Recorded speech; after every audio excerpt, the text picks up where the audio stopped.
He's the greatest player in Fayetteville history to grow up here. And had the impact that he had. He was an icon. Sherman was a great major league player. You know, he's born in Durham, Arkansas, and moved to Fayetteville as a young kid. And it was a small town community, and he was soft-spoken, but he was such a gentle and caring person. At 8, his father died, my grandfather, and so Sherman was responsible of those kids. And I think that's probably where a lot of his leadership abilities came from. He still found time to play baseball. There was a lot of just plain neighborhood baseball. 8 or 9, there was a group called Fayetteville Angels here, and they played at the fairgrounds, which is at the university now.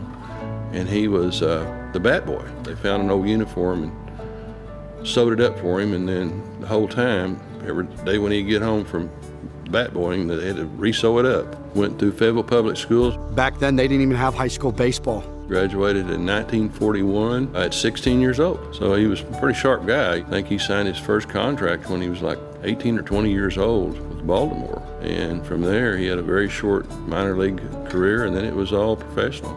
And but I think his signing bonus was $20. So I guess he went out and had a big party with all his friends. Him and Yogi Berra were rookies together with the Yankees. If Yogi Berra wasn't around, you'd probably talk about Sherman Lollar. When they were together in New York, the choice was they were going to keep one of the two and trade the other. But because of the way Yankee Stadium was set up, it was really for left-hand hitters. And so they decided to keep Yogi. I think they traded him to the Browns, and then he finally ended up with the White Sox. But with the White Sox, he developed his total talent.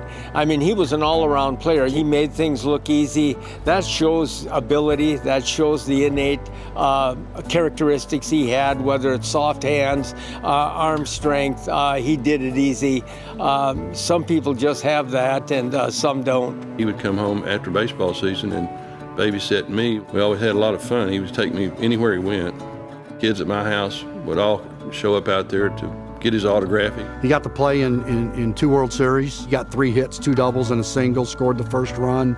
And led by example, both on and off the field, and that speaks volumes. And then, you know, winning a Gold Glove, I mean, that's huge. I mean, people dream of that. This is the very first Gold Glove given to Sherman Lollar.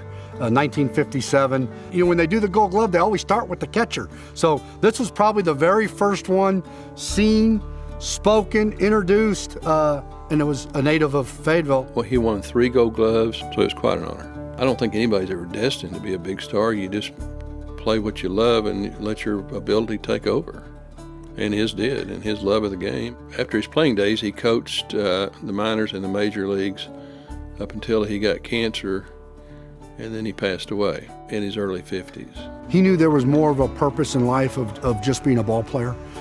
He contributed to a lot of charities, did a lot of charity work. Fayetteville Youth Baseball renamed their baseball league Sherman Lollar. It helps so many, it's so far-reaching, and so it's just been a tremendous influence on everybody's life as far as their development in baseball and other social skills that you learn from baseball.